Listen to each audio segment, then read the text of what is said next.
बोलो भारत ಮುಂದೆ ಬಾ माता ನೆಕ್ಸ್ಟ್ की, ತುಂಬಾ ಹಿಂದೆ ಊಟ ನೀನು. बोलो भारत माता की. ಇಂದಿನ ಒಂದು ऐतिहासिक का सभी का मैं अभिनंदन करता हूं और सभी अभ्यर्थी का सभी का मैं ಕರುನಾಡಿನಲ್ಲಿ ಮೋದಿ ಅಷ್ಟದಂಡ ಯಾತ್ರೆ ಈಗಾಗಲೇ ಆರಂಭವಾಗಿದೆ. ದೃಶ್ಯಗಳಲ್ಲಿ ತಾವು ಗಮನಿಸ್ತಾ ಇದ್ದೀರಿ. ಈಗಾಗಲೇ ಹುಮ್ನಾಬಾದ್ನ ಬೀದರ್ನಲ್ಲಿ ನಡೆಯಲಿರುವಂತಹ ಒಂದು ಸಮಾವೇಶ. ಈ ಒಂದು ಸಮಾವೇಶವನ್ನು ಉದ್ದೇಶಿಸಿ ಇವತ್ತು ನರೇಂದ್ರ ಮೋದಿ ಮಾತಾಡ್ಲಿಕ್ಕಿದ್ದಾರೆ. ಸ್ಟೇಜ್ಗೆ ಎಂಟ್ರಿ ಆಗಿರುವಂತಹ ನರೇಂದ್ರ ಮೋದಿ ಅವರನ್ನ ತಾವು ದೃಶ್ಯಗಳಲ್ಲಿ ಗಮನಿಸಬಹುದು. ಇನ್ನೇನು ಕೆಲವೇ ಹೊತ್ತಿನಲ್ಲಿ ನರೇಂದ್ರ ಮೋದಿ ಅಲ್ಲಿರುವಂತಹ ಕಾರ್ಯಕರ್ತರನ್ನ ಉದ್ದೇಶಿಸಿ ಮಾತನಾಡ್ಲಿಕ್ಕಿದ್ದಾರೆ. ಪ್ರಧಾನಮಂತ್ರಿ ನರೇಂದ್ರ ಮೋದಿಜಿ ಅವರಿಗೆ ವಿಶ್ವ ನಾಯಕ, ದೇಶದ ಹೆಮ್ಮೆಯ ಪ್ರಧಾನಮಂತ್ರಿ ನರೇಂದ್ರ ಮೋದಿಜಿ ಅವರಿಗೆ ಜೋರ್ದಾರ್ ಘೋಷಣೆ. ವಿಶ್ವದ ನಾಯಕ, ಹೆಮ್ಮೆಯ ಪ್ರಧಾನಮಂತ್ರಿ ನರೇಂದ್ರ ಮೋದಿಜಿ ಅವರಿಗೆ ಭಾರತ್ ಮಾತಾ ಕಿ. ಈಗ ನಮ್ಮ ಜನಪ್ರಿಯ ಕೇಂದ್ರದ ಸಚಿವರು ಆಗಿರ್ತಕ್ಕಂಥ ಮತ್ತು ನಮ್ಮ ನರೇಂದ್ರ ಮೋದಿಜಿ ಅವರಿಗೆ ಜೋರ್ದಾರ್ ಘೋಷಣೆ. ವಿಶ್ವದ ನಾಯಕ, ಹೆಮ್ಮೆಯ ಪ್ರಧಾನಮಂತ್ರಿ ನರೇಂದ್ರ ಮೋದಿಜಿ ಕುಮಾರ್ ಅವರಿಗೆ ನಾನು ಆತ್ಮೀಯವಾಗಿ ಸ್ವಾಗತವನ್ನ ಮಾಡಬೇಕು ಅಂತೇಳಿ ವಿನಂತಿಯನ್ನ ಮಾಡ್ತೇನೆ.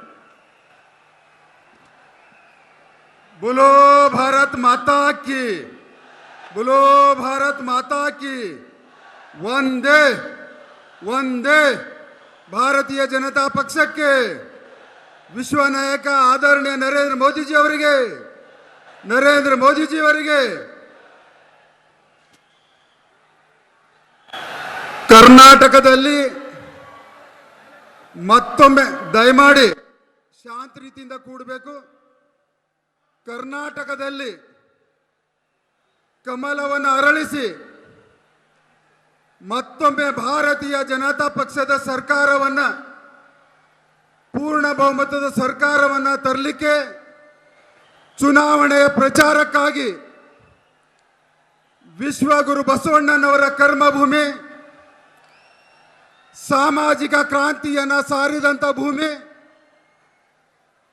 ಸಮಾನತೆಯ ಸಾರಿದಂಥ ಭೂಮಿ, ಅನುಭವ ಮಂಟಪದಿಂದ ವಿಶ್ವಕ್ಕೆ ಪ್ರಜಾಪ್ರಭುತ್ವ ಅನ್ನುವಂಥ ಕಲ್ಪನೆಯನ್ನು ಕೊಟ್ಟಿದ್ದಂಥ ಭೂಮಿಯಿಂದ ನಮ್ಮೆಲ್ಲರ ನೆಚ್ಚಿನ ಪ್ರಧಾನಮಂತ್ರಿಗಳು ಪರಮಾದರಣೀಯ ಸನ್ಮಾನ್ಯ ಶ್ರೀ ನರೇಂದ್ರ ಮೋದಿಜಿ ಅವರಿಗೆ ನಾನು ನಿಮ್ಮೆಲ್ಲರ ಪರವಾಗಿ ಶಿರವನ್ನ ಬಾಗಿ ಮುಗಿದ ಕೈಗಳಿಂದ ಅವರಿಗೆ ನಾನು ಶರಣಾರ್ಥಿಗಳನ್ನು ಹೇಳುತ್ತೇನೆ.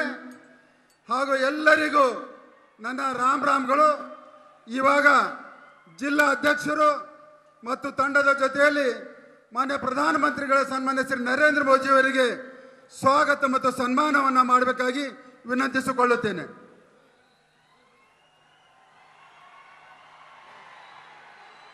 ಒಂದ್ಸಾರಿ ಜೋರ್ದಾರಾಗಿ ಘೋಷಣೆ ಕೂಗಬೇಕು. ವಿಶ್ವ ನಾಯಕ, ನಮ್ಮೆಲ್ಲರ ಹೆಮ್ಮೆಯ ಪ್ರಧಾನಮಂತ್ರಿ ನರೇಂದ್ರ ಮೋದಿಜಿ ಅವರಿಗೆ ಎರಡು ಕೈಗಳನ್ನ ಎತ್ತಿ ಗೌರವಿಸಬೇಕು.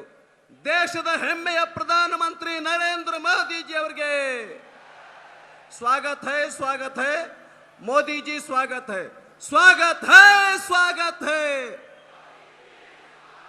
स्वागत है, स्वागत है, स्वागत है, स्वागत है. भारत माता की.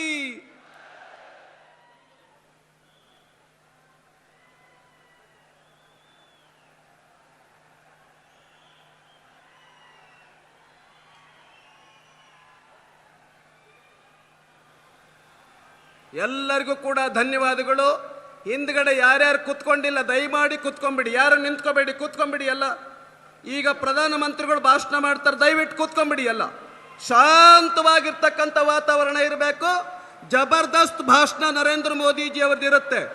ವಿಶ್ವದ ನಾಯಕ, ಹೆಮ್ಮೆಯ ಪ್ರಧಾನಮಂತ್ರಿ ನರೇಂದ್ರ ಮೋದಿಜಿ ಅವರಿಗೆ ಈಗ ನಮ್ಮ ರಾಜ್ಯದ ಮುಖ್ಯಮಂತ್ರಿಗಳು ಮೀಸಲಾತಿಯನ್ನು ಹೆಚ್ಚು ಮಾಡಿದಂತ ಒಳ ಮೀಸಲಾತಿಯನ್ನು ನೀಡಿ ಕರ್ನಾಟಕ ರಾಜ್ಯದಲ್ಲಿ ಒಂದು ಇತಿಹಾಸವನ್ನು ನಿರ್ಮಾಣ ಮಾಡಿದಂತ ಬಸವರಾಜ ಬೊಮ್ಮಾಯಿ ಅವರು ಮಾತಾಡಬೇಕು ಅಂತೇಳಿ ವಿನಂತಿಯನ್ನ ಮಾಡ್ತೇನೆ.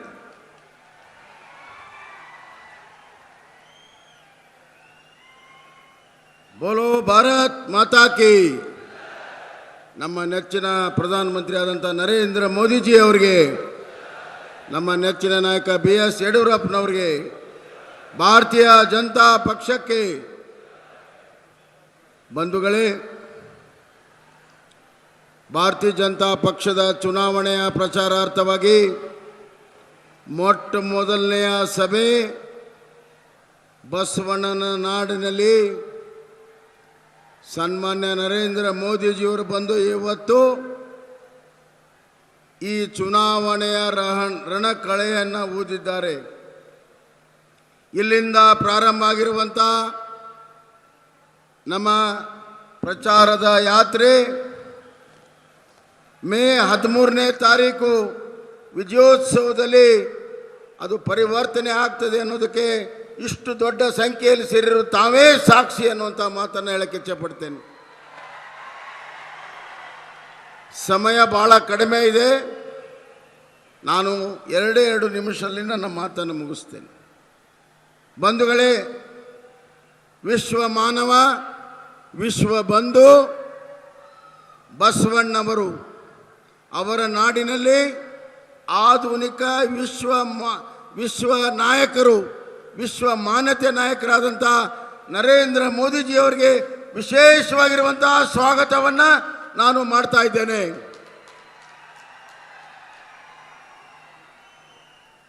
ವಿಶ್ವದ ಮೊಟ್ಟ ಮೊದಲ ಪಾರ್ಲಿಮೆಂಟ್, ಪ್ರಜಾಪ್ರಭುತ್ವದ ಸಂಕೇತ, ಅದು ಬಸವ ಕಲ್ಯಾಣದ ಅನುಭವ ಮಂಟಪ. ಭಾರತದ ಪ್ರಧಾನಮಂತ್ರಿಗಳಲ್ಲಿ ಯಾರಾದರೂ ಅನುಭವ ಮಂಟಪವನ್ನು ಗುರುತಿಸಿದರೆ ಅದು ಕೇವಲ ನಮ್ಮ ಪ್ರಧಾನಿ ನರೇಂದ್ರ ಮೋದಿಜಿಯವರು ಅಂತ ಈ ಸಂದರ್ಭದಲ್ಲಿ ಹೇಳಕ್ಕೆ ಇಚ್ಛೆಪಡ್ತೇನೆ. ಪ್ರಜಾಪ್ರಭುತ್ವದ ಮೊದಲನೆಯ ಕರ್ತವ್ಯ ಸಮಾನತೆ, ಎಲ್ಲರನ್ನೂ ಸರಿ ಸಮಾನವಾಗಿ ನೋಡಿಕೊಳ್ಳುವಂಥದ್ದು. ಇಷ್ಟು ವರ್ಷ ಕಾಂಗ್ರೆಸ್ನವರು ಅದನ್ನು ಮಾಡಲಿಲ್ಲ. ಇವತ್ತು ನಾವು ದೀನ ದಲಿತರಿಗೆ, ಹಿಂದುಳಿದ ವರ್ಗದವರಿಗೆ ಅವರ ಮೀಸಲಾತಿಯನ್ನು ಹೆಚ್ಚಿಸುವ ಮುಖಾಂತರ ಕರ್ನಾಟಕದ ಇತಿಹಾಸದಲ್ಲಿ ಭಾರತೀಯ ಜನತಾ ಪಕ್ಷ ಆ ಎಲ್ಲ ಸಮುದಾಯಕ್ಕೆ ನ್ಯಾಯವನ್ನು ಕೊಟ್ಟಿದೆ. ಬಸವಣ್ಣನ ಪಥದಲ್ಲಿ ನಡೆದಿದ್ದೇವೆ. ಬಂಧುಗಳೇ, ನಮ್ಮ ನೆಚ್ಚಿನ ಪ್ರಧಾನಮಂತ್ರಿಯವರು ಬಡವರಿಗಾಗಿ ದೀನ ದಲಿತರಿಗಾಗಿ ವಿಶೇಷವಾಗಿರುವಂಥ ಕಾರ್ಯಕ್ರಮವನ್ನು ಮಾಡಿದ್ದಾರೆ. ಗರೀಬ್ ಕಲ್ಯಾಣ್ ಯೋಜನೆ ದೊಡ್ಡ ಪ್ರಮಾಣದಲ್ಲಿ ಇವತ್ತು ಇಡೀ ದೇಶಕ್ಕೆ 10 kg ಅಕ್ಕಿಯನ್ನು 2 ವರ್ಷ ಕೋವಿಡ್ ಸಂದರ್ಭದಲ್ಲಿ 10 kg ಅಕ್ಕಿ ಪ್ರತಿಯೊಬ್ಬ ಬಡವನಿಗೆ ಕೊಟ್ಟಿರುವಂಥದ್ದು ನಮ್ಮ ಪ್ರಧಾನಿ ನರೇಂದ್ರ ಮೋದಿಜಿ ಇರುವಂಥ ಈ ಸಂದರ್ಭಗಳಿಗೆ ಇಚ್ಛೆಪಡ್ತೇನೆ. ಕರ್ನಾಟಕಕ್ಕೆ 17 ಲಕ್ಷ ಮನೆಗಳನ್ನು ಪ್ರಧಾನಮಂತ್ರಿ ಆವಾಸ್ ಯೋಜನೆಯಲ್ಲಿ ಮಂಜೂರು ಮಾಡಿದ್ದು ನರೇಂದ್ರ ಮೋದಿಜಿಯವರು. ಜಲ್ ಜೀವನ್ ಮಿಷನ್ನಲ್ಲಿ 72 ವರ್ಷದಲ್ಲಿ 25 ಲಕ್ಷ ಮನೆ ನೀರು ಕೊಟ್ಟರೆ, ಪ್ರಧಾನಮಂತ್ರಿ ನರೇಂದ್ರ ಮೋದಿಜಿಯವರ ಯೋಜನೆಯಿಂದ 3 ವರ್ಷದಲ್ಲಿ 40 ಲಕ್ಷ ಮನೆಗಳಿಗೆ ನೀರನ್ನು ಕೊಟ್ಟಿರುವಂಥದ್ದು ನಮ್ಮ ಪ್ರಧಾನಮಂತ್ರಿ ನರೇಂದ್ರ ಮೋದಿಜಿಯವರು. ಡಬಲ್ ಇಂಜಿನ್ ಸರ್ಕಾರದ ಈ ಕೆಲಸ, 12 ಲಕ್ಷ ಶೌಚಾಲಯಗಳ ನಿರ್ಮಾಣ, 2.5 ಲಕ್ಷ ಜನರಿಗೆ ಬೆಳಕು ಯೋಜನೆ, ಹೀಗೆ ಬಡವರ ಕಲ್ಯಾಣ ಕೆಲಸವನ್ನು ಮಾಡಿದ್ದೇವೆ. ರೈತರಿಗೆ ವಿದ್ಯಾರ್ಥಿ ವೇತನವನ್ನು ಕೊಟ್ಟಿದ್ದೇವೆ. ಕಿಸಾನ್ ಸನ್ಮಾನ್ ಯೋಜನೆ, ಪ್ರಧಾನಮಂತ್ರಿಗಳ ಕಿಸಾನ್ ಸನ್ಮಾನ ಯೋಜನೆ 4 ವರ್ಷದಲ್ಲಿ 16,000 ಕೋಟಿ ರೂಪಾಯಿ 54 ಲಕ್ಷ ರೈತರಿಗೆ ಇವತ್ತು ಮುಟ್ಟಿಸಿದ್ದೇವೆ. ಬಂಧುಗಳೇ, ಇದು ಡಬಲ್ ಇಂಜಿನ್ ಸರ್ಕಾರ, ನರೇಂದ್ರ ಮೋದಿಜಿಯವರ ಸರ್ಕಾರದ ಒಂದು ತಾಕತ್ತು ಅಂತ ಈ ಸಂದರ್ಭದಲ್ಲಿ ನಾನು ಹೇಳಕ್ಕೆ ಇಚ್ಛೆ ಪಡ್ತೇನೆ. ಬಂಧುಗಳೇ, ಕಲ್ಯಾಣ ಕರ್ನಾಟಕದ ಅಭಿವೃದ್ಧಿಗಾಗಿ ವಿಶೇಷವಾಗಿ ನರೇಂದ್ರ ಮೋದಿಯವರ ಒಂದು ಕೊಡುಗೆ. ಬೀದರ್ಗೆ ಸಿಪೆಟ್ ಸಂಸ್ಥೆ, ಕಲಬುರಗಿಗೆ ಹೊಸ ಟೆಕ್ಸ್ಟೈಲ್ ಪಾರ್ಕ್, ಪ್ರಧಾನಮಂತ್ರಿ ಮೆಗಾ ಟೆಕ್ಸ್ಟೈಲ್ ಪಾರ್ಕ್ 1 ಲಕ್ಷ ಯುವಕರಿಗೆ ಉದ್ಯೋಗ ಕೊಡುವಂಥ ಕಲ್ಯಾಣ ಕರ್ನಾಟಕಕ್ಕೆ ಕೊಡುಗೆಯನ್ನು ನರೇಂದ್ರ ಮೋದಿಜಿಯವರು ಕೊಟ್ಟಿದ್ದಾರೆ. ಯಾದಗಿರಿಗೆ ಫಾರ್ಮಾ ಮತ್ತು ಬೆಳ್ಳಾರಿಗೆ ಜೀನ್ಸ್ ಪಾರ್ಕ್, ಇದು ಡಬಲ್ ಇಂಜಿನ್ ಸರ್ಕಾರದ ಕೊಡುಗೆ. 6,000 ಕಿಲೋಮೀಟರ್ ನ್ಯಾಷನಲ್ ಹೈವೇ, 7,500 ಕೋಟಿ ರೈಲ್ವೆಗೆ ಕೊಟ್ಟಿರುವಂಥ ಧೀಮಂತ ನಾಯಕರು ನರೇಂದ್ರ ಮೋದಿಜಿಯವರು. ಇದು ಡಬಲ್ ಇಂಜಿನ್ನ ಕೊಡುಗೆ ಕರ್ನಾಟಕಕ್ಕೆ. ಸನ್ಮಾನ್ಯ ಸಿದ್ದರಾಮಯ್ಯ ಅವರು, ಡಿ ಕೆ ಶಿವಕುಮಾರ್ ಅವರು, ಖರ್ಗೆ ಅವರು ಬಾಯಿ ಬಂದಂಗೆ ಮಾತನಾಡ್ತಾರೆ. ಲಿಂಗಾಯತರೆಲ್ಲರೂ ಕೂಡ ಭ್ರಷ್ಟರು, ಲಿಂಗಾಯತ ಮುಖ್ಯಮಂತ್ರಿಗಳು ಭ್ರಷ್ಟರು ಅಂತ ಹೇಳ್ತಾರೆ. ನಾಚಿಕೆ ಆಗಬೇಕು ಇವ್ರಿಗೆ. ಭ್ರಷ್ಟಾಚಾರದ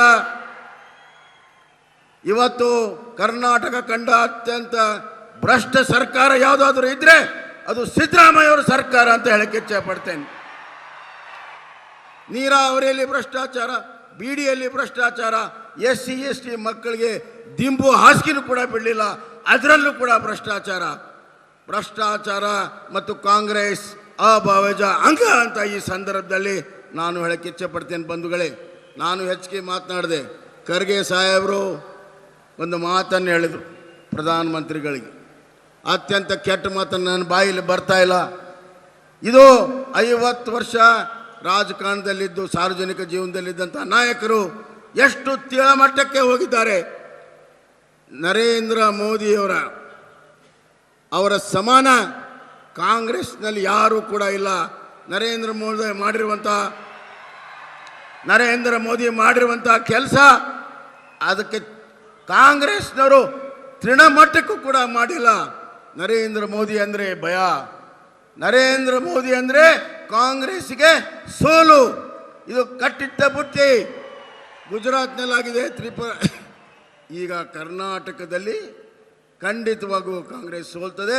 ಆ ಭಯದಿಂದ ಹತಾಶರಾಗಿ ಮಾತಾಡ್ತಾರೆ. ನಾನು ನರೇಂದ್ರ ಮೋದಿಜಿ ಅವರಿಗೆ ಶಿವನ ಕೊಳ್ಳಲ್ಲಿರುವಂಥ ಸರ್ಪ ಎಲ್ಲ ಈ ಸಮಾಜದ ಎಲ್ಲ ವಿಷವನ್ನು ಕುಡಿದು ನೀಲಕಂಠನಾಗಿ ಜನರಿಗೆ ಅಮೃತ ಕೊಡುವಂಥ ನಾಯಕ ಯಾರಾದರೂ ಇದ್ದರೆ ಅದು ನರೇಂದ್ರ ಮೋದಿಜಿಯವರು ಅನ್ನುವಂಥ ಮಾತನ್ನು ಈ ಸಂದರ್ಭದಲ್ಲಿ ಹೆಚ್ಚೆ ಪಡ್ತೇನೆ. ಬಂಧುಗಳೇ, ಬೀದರ್ ಜಿಲ್ಲೆ ಎಲ್ಲ ಕ್ಷೇತ್ರಗಳನ್ನು ಇವತ್ತು ಕಮಲವನ್ನು ಅಳಿಸಬೇಕು.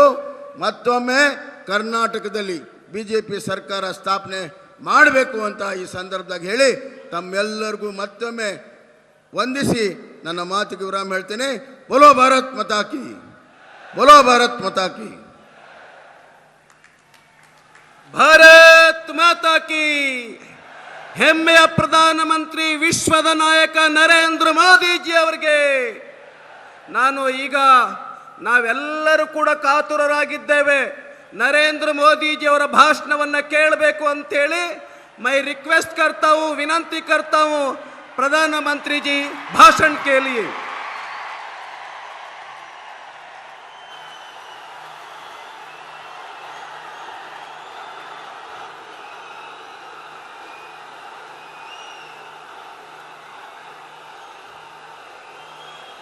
भारत माता की, भारत माता की। जगत गुरु बसवेश्वर ಮತ್ತು ಶಿವ ಶರಣ ಭೂಮಿಗೆ ನನ್ನ ನಮಸ್ಕಾರಗಳು.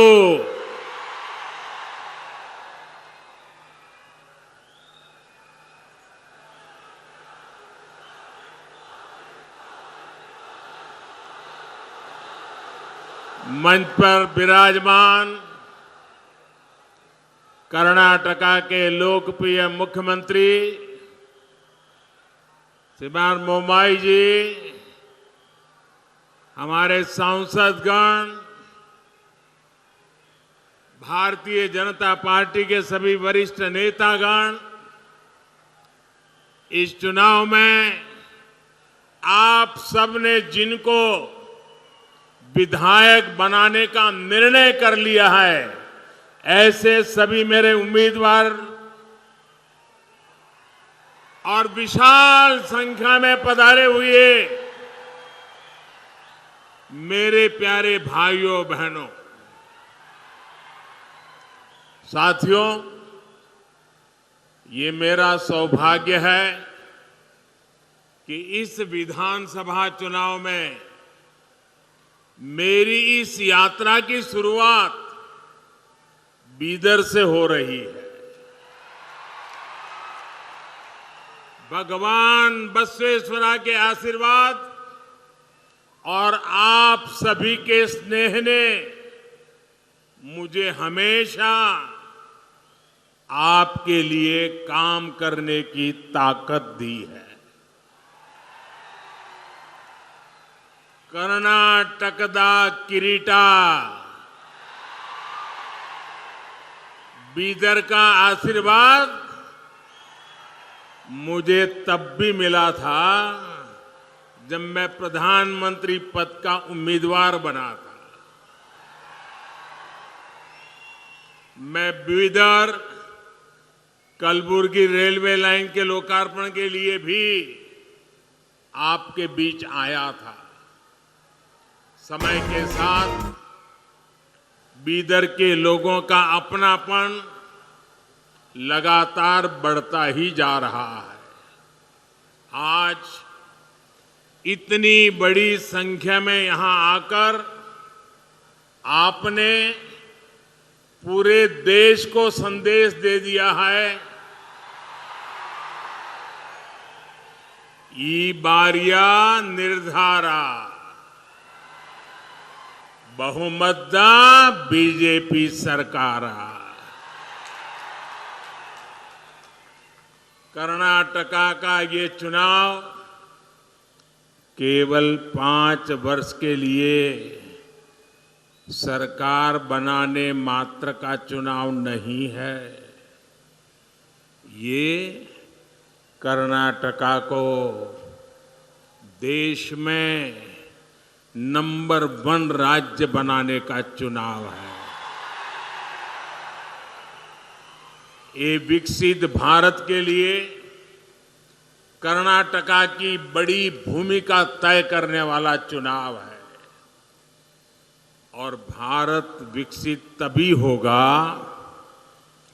जब कर्नाटका का कोना कोना विकसित होगा। विकसित कर्नाटका यानी कर्नाटका के हर अंचल का संतुलित विकास। विकसित कर्नाटका यानी राज्य में विकास के ढेर सारे ग्रोथ सेंटर्स। कर्नाटका की जनता अब अपने इस सपने से पीछे नहीं हटना चाहती। मैं जानता हूं आप सब एक ऐसा कर्नाटका चाहते हैं जहां हाईवे और एक्सप्रेसवे का विस्तार होता रहे। आप एक ऐसा कर्नाटका चाहते हैं जहां मेट्रो की सुविधा और ज्यादा जिलों तक हो। आप एक ऐसा कर्नाटका चाहते हैं जहां अधिक संख्या में वंदे भारत जैसी आधुनिक ट्रेनें चले। आप एक ऐसा कर्नाटका चाहते हैं जहां हर खेत में सिंचाई की आधुनिक सुविधाएं हो। पिछले 5 वर्षों में सामान्य मानवी ने कर्नाटका में विकास की जो रफ्तार देखी है, उसके बाद वो रुकना नहीं चाहते और आपके इस सपने को पूरा करने का बीड़ा बीजेपी ने उठाया है। साथियों, कर्नाटका को देश का नंबर 1 राज्य बनाने के लिए यहां डबल इंजन सरकार का बने रहना बहुत जरूरी है। जब केंद्र की बीजेपी सरकार और राज्य की बीजेपी सरकार की डबल शक्ति लगेगी तो कर्नाटका को नंबर 1 बनने से कोई नहीं रोक पाएगा। डबल इंजन सरकार से जो फायदा होता है उसका एक उदाहरण कर्नाटका में आया विदेशी निवेश है। भाजपा सरकार की वजह से देश में विदेशी निवेश में रिकॉर्ड बढ़ोतरी हुई है। इसकी वजह से कर्नाटका में भी रिकॉर्ड विदेशी निवेश आया है। कांग्रेस की सरकार में हर साल 30,000 करोड़ रुपए के आसपास विदेशी निवेश कर्नाटका में आता था। बीजेपी की सरकार में अब हर साल करीब 90,000 करोड़ रुपए का विदेशी निवेश कर्नाटका में आ रहा है। ये कांग्रेस सरकार के मुकाबले 3 गुना से भी ज्यादा है। और आपको ध्यान रखना है, ये उपलब्धि किस समय हुई? इतना बड़ा महामारी का संकट था, युद्ध चल रहे थे, उसके बावजूद भी ये हासिल किया है। साथियों, डबल इंजन का सरकार का मतलब होता है डबल बेनिफिट, डबल स्पीड। जब कर्नाटका में डबल इंजन सरकार नहीं थी तो छोटे छोटे प्रोजेक्ट्स को पूरा करने में सालों लग जाते थे। पानी की कमी क्या होती है, ये कर्नाटका के किसानों, यहां की माताओं बहनों से बेहतर कोई नहीं जान सकता। कांग्रेस सरकार उसके समय देश भर में 100 से ज्यादा ऐसी सिंचाई योजनाएं थी जो दशकों से लटकी हुई थी। बीते 9 वर्षों में दशकों से अधूरी 60 से ज्यादा सिंचाई परियोजनाओं को हम पूरा कर चुके हैं। इनमें से अनेक प्रोजेक्ट कर्नाटका के भी हैं। यहां बीदर में भी महकर लिफ्ट इरिगेशन परियोजना जैसे अनेक सिंचाई के प्रोजेक्ट पर आज तेज गति से काम चल रहा है। साथियों, आज आप सभी देखते हैं कि पीएम किसान सम्मान निधि किसानों का कितना लाभ किया है। अब छोटे छोटे खर्चे के लिए किसानों को यहां वहां भटकना नहीं पड़ता। लेकिन मैं आज आपको एक और बात बताना चाहता हूं। जब हमने ये योजना शुरू की थी तो यहां कांग्रेस और जेडीएस की ही सरकार थी। लेकिन ये लोग लाभार्थी किसानों की सूची केंद्र सरकार को भेजने में ही रुकावटें पैदा करते थे, लिस्ट नहीं भेजते थे। बताओ, आप सोच सकते हैं कांग्रेस जेडीएस को किसानों से कितनी नफरत है। राज्य सरकार को एक नया पैसा नहीं देना था। पैसा हम दिल्ली से भेज रहे थे। उनको तकलीफ ये थी कि बीच में कोई कटकी नहीं हो रही है, माल खाने को मिल नहीं रहा है, ये सीधा उनके बैंक खाते में जा रहा है, इसलिए लिस्ट ही नहीं देते थे।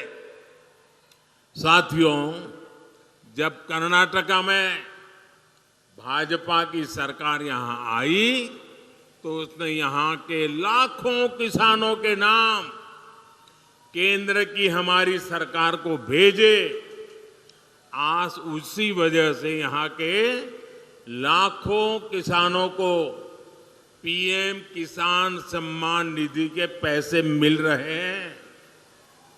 इतना ही नहीं, केंद्र सरकार ने अगर हर किसान के लिए 6,000 रुपया भेजे तो यहां की भाजपा सरकार ने उसमें 4,000 रुपया और जोड़ दिए, यानी किसानों को और ज्यादा मदद। मुझे खुशी है कि पीएम किसान सम्मान निधि का लाभ कर्नाटका के लगभग 60 लाख किसानों को मिला है।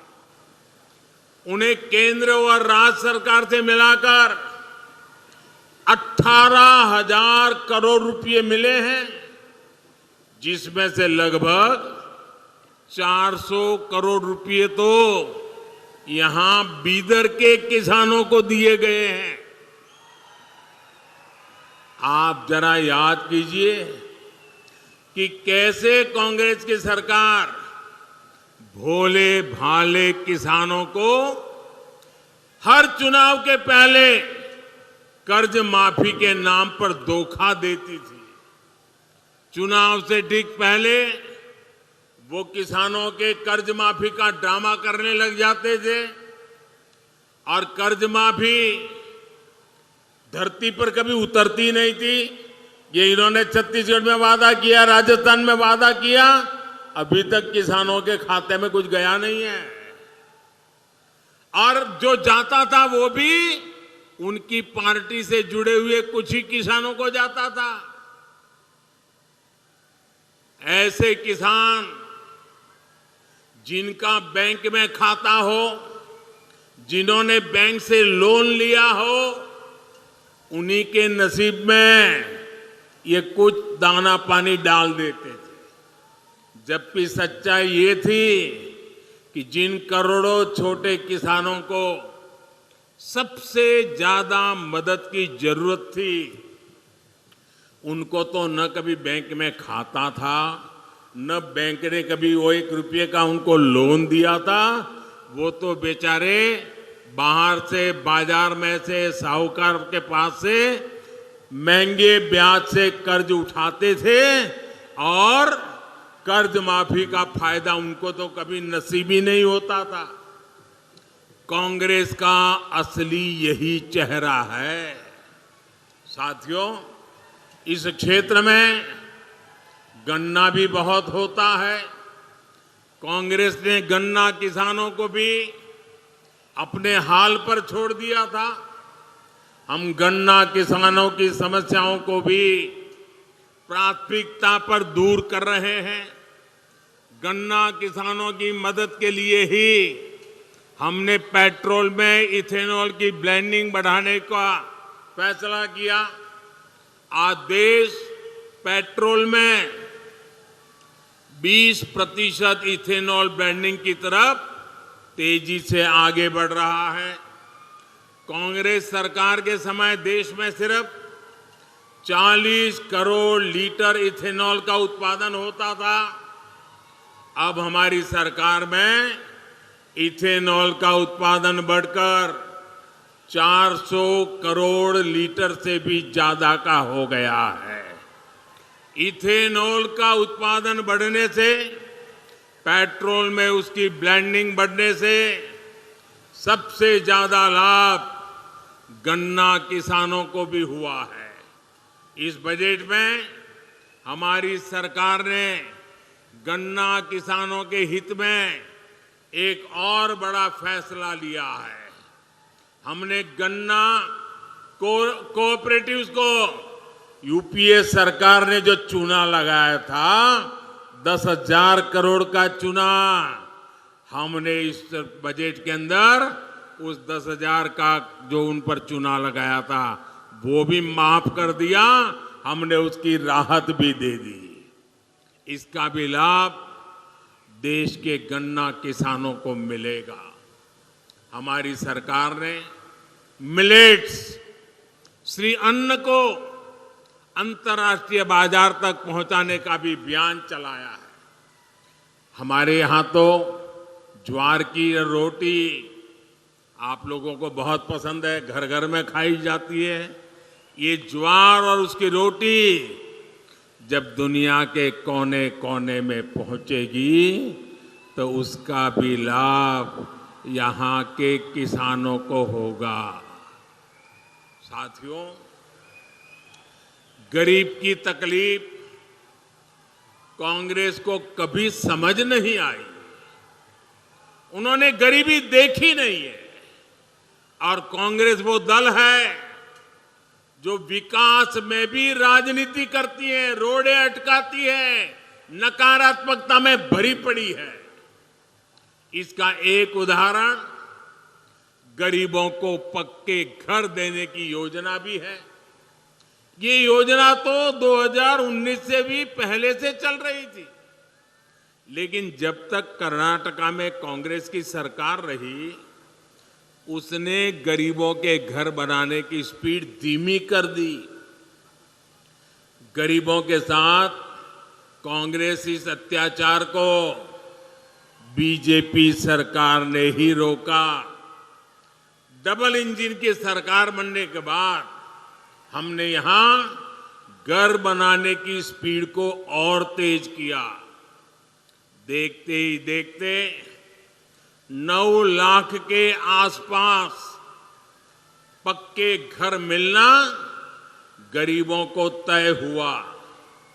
इस योजना के तहत करीब 30,000 घर यहीं बीदर में ही बन रहे हैं। 30,000 घर आप कल्पना कर सकते हैं।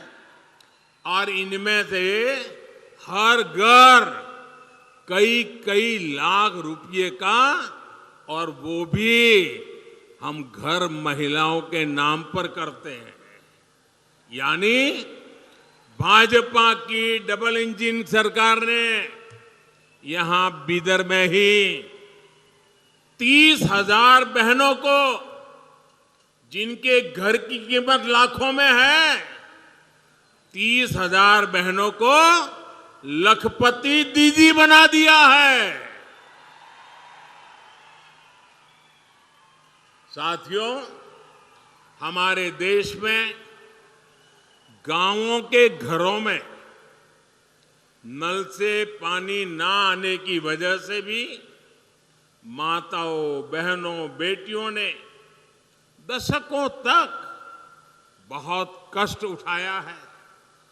भाजपा की सरकार ने उन्हें इस तकलीफ से मुक्ति दिलाने के लिए ही हर घर जल योजना शुरू की।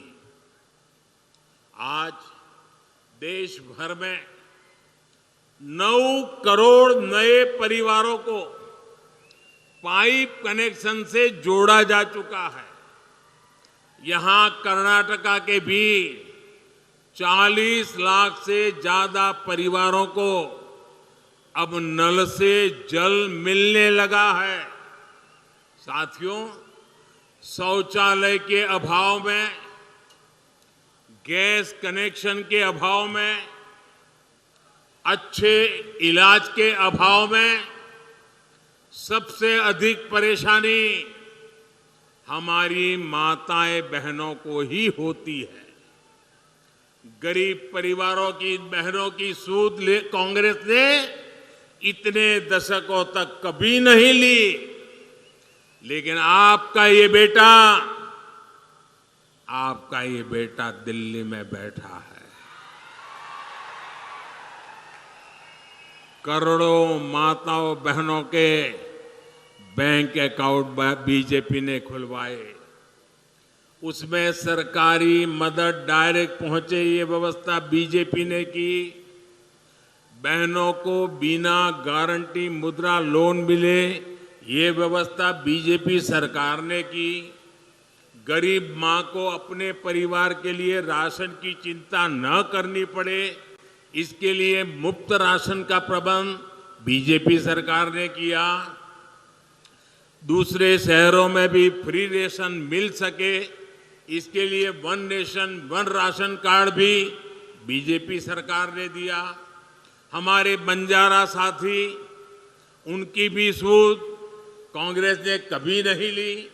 ये बीजेपी सरकार है जिसने उन्हें प्रॉपर्टी का अधिकार दिया, उन्हें विकास के अवसरों से जोड़ा। यही सबका साथ, सबका विकास, सबका विश्वास और सबका प्रयास का सुशान है। और साथियों, बीजेपी के इन सेवा कार्यों के बीच कांग्रेस ने क्या किया? कांग्रेस ने सिर्फ समाज को बांटा, जाति, मत, पंथ के नाम पर बंटवारा किया। कांग्रेस ने शासन के नाम पर सिर्फ तुष्टीकरण को बढ़ावा दिया। कांग्रेस की बेरुखी का सबसे बड़ा प्रमाण हमारी बीदरी आर्ट है। कुछ दिन पहले बीदरी आर्ट की दशकों तक सेवा करने वाले साथी शाह रशीद अहमद कादरी को पद्म पुरस्कार मिला। कांग्रेस की सरकार ने उन्हें सिर्फ हताशा दी थी, निराशा दी थी। भाइयों और बहनों, बीदर एक भारत श्रेष्ठ भारत की तीर्थस्थली है। गोराटा यहां से ज्यादा दूर नहीं है। गोराटा में किसानों के बलिदान को कांग्रेस ने भुला दिया था, सिर्फ इस डर से कि कहीं कांग्रेस का वोट बैंक नाराज ना हो जाए। वहां जो शहीदों का स्मारक पत्थर था, उससे भी जो धूल सफाई का काम, ये भी बीजेपी ने किया। भाइयों, अब तो दर्जनों बलिदानियों को समर्पित शहीद स्मारक वहां बन गया है और तिरंगा शान से लहरा रहा है। साथियों, अस्थिर सरकार, जोड़ तोड़ से बनी सरकार के दुष्परिणाम कर्नाटका ने बहुत भुगते हैं। एक अस्थिर सरकार का फोकस लोगों की सेवा पर नहीं होता है। आपको याद होगा कि कांग्रेस जेडीएस सरकार के मुखिया ने माना था कि वो कांग्रेस की दया पर चल रहे हैं। जेडीएस की जवाबदेही कांग्रेस के प्रति है, कर्नाटका के लोगों के प्रति नहीं है। ये जो उनका सत्ता प्रेम है, ये जो उनका कुर्सी गंवाने का डर है, ये उन्हें आपके लिए कुछ करने नहीं देगा। साथियों, कांग्रेस हर उस व्यक्ति से नफरत करती है जो सामान्य मानवी की बात करता है, जो उनके भ्रष्टाचार को सामने लाता है, जो उनकी स्वार्थ भरी राजनीति पर प्रहार करता है। कांग्रेस की नफरत उससे परमानेंट हो जाती है। अभी इस चुनाव में भी कांग्रेस ने फिर से मुझे गालियां देने का काम शुरू कर दिया है। मैंने देखा किसी ने उन गालियों की लिस्ट बनाई है और वो गालियों की लिस्ट मुझे दी है। अब तक मुझे ये कांग्रेस के लोगों ने 91 टाइम अलग अलग गालियां दी है। अरे कांग्रेस ने ये गालियों की डिक्शनरी में टाइम खराब करने के बजाय अगर इतनी मेहनत उन्होंने गुड गवर्नेंस के लिए की होती कांग्रेस कार्यकर्ताओं का उत्साह बढ़ाने के लिए किया होता तो आज कांग्रेस की ऐसी दुर्दशा न होती, ऐसी दयनीय स्थिति नहीं आती। लेकिन साथियों, जो भी गरीब के लिए काम करता है, जो देश के लिए काम करता है, उसे अपमानित करना ये कांग्रेस का इतिहास है। मैं अकेला नहीं हूं जिस पर इस तरह के हमले किए गए। आपको मालूम है, पिछले चुनाव में चौकीदार चोर चलाया, फिर आगे बढ़ गए मोदी चोर चलाया, फिर पूरा ओबीसी समाज चोर है चलाया, और अभी तो चुनाव की शुरुआत हुई कर्नाटका में, और मेरे लिंगायत भाइयों बहनों को भी चोर कहने की हिम्मत कर दी। कांग्रेस के लोग कान खोल करके सुन ले, आपने जब जब जिसको गाली दी है, उन्होंने आपको ऐसी सजा दी है, ऐसी सजा दी है, आप दोबारा खड़े नहीं हो पाए हैं। इस बार कर्नाटका में भी ये गाली का जवाब, इनके सम्मान पर जो चोट पहुंची है, उसका जवाब वोट से दिया जाएगा, वोट से दिया जाएगा। भाइयों बहनों, जब ये लोग मुझे गाली देते हैं, अब इतनी गालियां हो गई 91, और उनके टॉप मोस्ट नेता देते रहे, कोई ऐसे नहीं, छोटे मोटे कार्यकर्ता नहीं। और तब मैं सोचता हूं कि भाई ये कांग्रेस ऐसी पार्टी है, उसने तो संविधान निर्माता बाबा साहब आंबेडकर को भी ऐसी ऐसी गालियां दी थी, बाबा साहब को भी छोड़ा नहीं था। एक बार खुद बाबा साहब ने सार्वजनिक तौर पर विस्तार से बताया था कि कांग्रेस उन्हें बार बार गालियां देती है। कांग्रेस ने बाबा साहब को क्या क्या नहीं कहा। कांग्रेस बाबा साहब को राक्षस, राष्ट्रद्रोही, दगाबाज दोस्त, आप सुनकर के हैरान हो जाएंगे। उस जमाने में बाबा साहब जैसे महापुरुष को कांग्रेस ने ऐसी ऐसी गालियां दी थी। कितने ही अपमानजनक शब्दों से वो आए दिन बाबा साहब को अपमानित करते थे। आज भी हम लोग देखते हैं कि कांग्रेस कैसे वीर सावरकर जी को गालियां देती रहती है। कांग्रेस ने देश के जिन महान सपूतों को गालियां दी है, बड़े से बड़े महापुरुष उनकी गालियों के शिकार हुए हैं। और जब ये सब मैं देखता हूं तो मुझे लगता है, चलिए कांग्रेस भी मुझे इतना उन लोगों की तरह सम्मान देती है जो उन्होंने बाबा साहब आंबेडकर को दिया, जो उन्होंने वीर सावरकर को दिया, वैसी ही गालियां मोदी को दे रहे हैं। अब बाबा साहब वीर सावरकर की तरह अगर वो मोदी को गाली देते हैं तो मैं तो इसे उपहार मानता हूं। और कांग्रेस गाली देने में समय बर्बाद करती रहेगी, मैं जनता जनार्दन की सेवा में अपने आप को खपाता रहूंगा।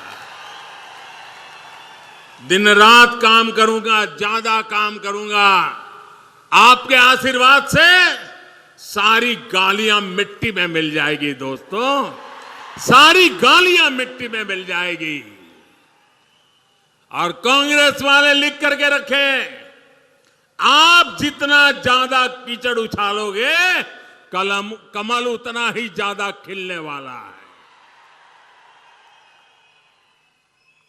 भाइयों बहनों, आपके आशीर्वाद से मुझे कर्नाटका की सेवा करने से रुकना नहीं है और ज्यादा सेवा करनी है। पूरी दिल्ली को आपकी सेवा के लिए मुझे लगाना है। इस बार फिर एक बार कर्नाटका को तेज विकास के लिए पूर्ण बहुमत की, ये मेरे शब्द याद रखिए, पूर्ण बहुमत की स्थायी और मजबूत बीजेपी सरकार चाहिए। और इसलिए एक ही बात मैं बार बार कहता हूं, ई बारिया निर्धारा, ई बारिया निर्धारा बहुमत बीजेपी सरकारा। कर्नाटका डबल इंजन सरकार चाहिए ताकि केंद्र और राज्य सरकार के बीच तालमेल रहे, हर जगह रुकावटें ना आए।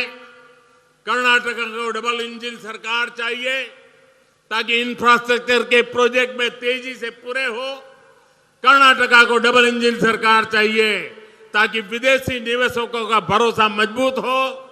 कर्नाटका को डबल इंजन सरकार चाहिए ताकि कर्नाटका कांग्रेस का एटीएम नहीं बल्कि देश का ग्रोथ इंजन बना रहे। कर्नाटका को डबल इंजन सरकार चाहिए ताकि केंद्र की गरीब कल्याण की योजनाएं बंद ना हो। भाइयों और बहनों, मुझे पूरा विश्वास है कि 10 मई को भारी संख्या में आप पोलिंग बूथ तक पहुंचेंगे और कमल के फूल पर बटन दबाएंगे। इस बार का वोट विकास के अमृत काल के लिए, इस बार का वोट कर्नाटका को देश का नंबर 1 राज्य बनाने के लिए। आप सभी का बहुत आशीर्वाद हम सबको मिलता रहे। कर्नाटका में भाजपा के उम्मीदवारों को आपका आशीर्वाद उन्हें आपकी सेवा में और ज्यादा परिश्रम करने के लिए प्रेरित करेगा।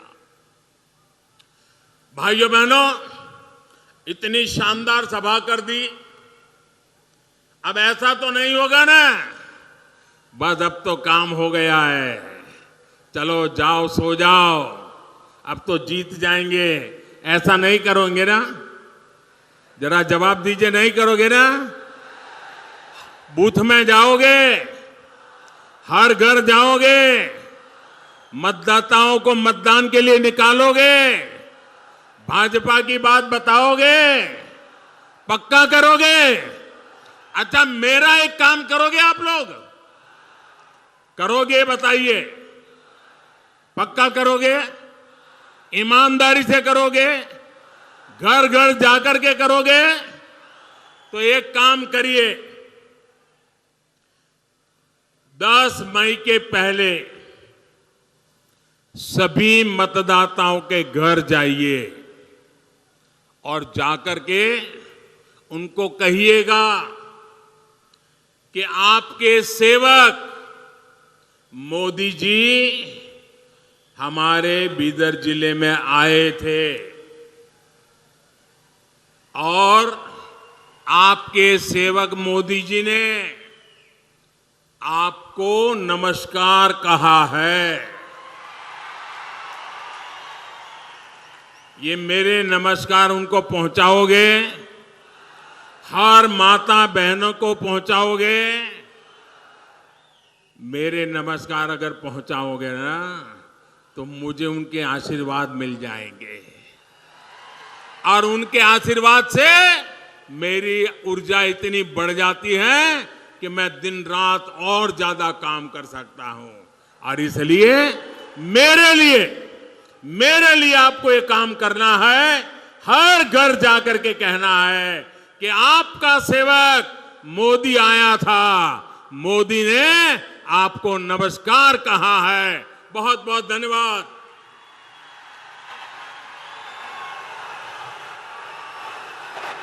ಭಾರತ್ ಮಾತಾ ಕಿ ನಮ್ಮ ದೇಶದ ಮಹಾಸೇವಕ ನರೇಂದ್ರ ಮೋದಿಜಿ ಅವರಿಗೆ ನಮ್ಮ ದೇಶದ ಮಹಾಸೇವಕ ನರೇಂದ್ರ ಮೋದಿಜಿ ಅವರಿಗೆ ಸ್ವಾಗತ ಹೈ स्वागत है, स्वागत है। धन्यवाद, धन्यवाद मोदी जी, धन्यवाद, धन्यवाद, धन्यवाद, धन्यवाद, धन्यवाद। जोराಗಿ ಹೇಳಬೇಕು, ಧನ್ಯವಾದ, ಧನ್ಯವಾದ। ಭಾರತ್ ಮಾತಾ ಕಿ।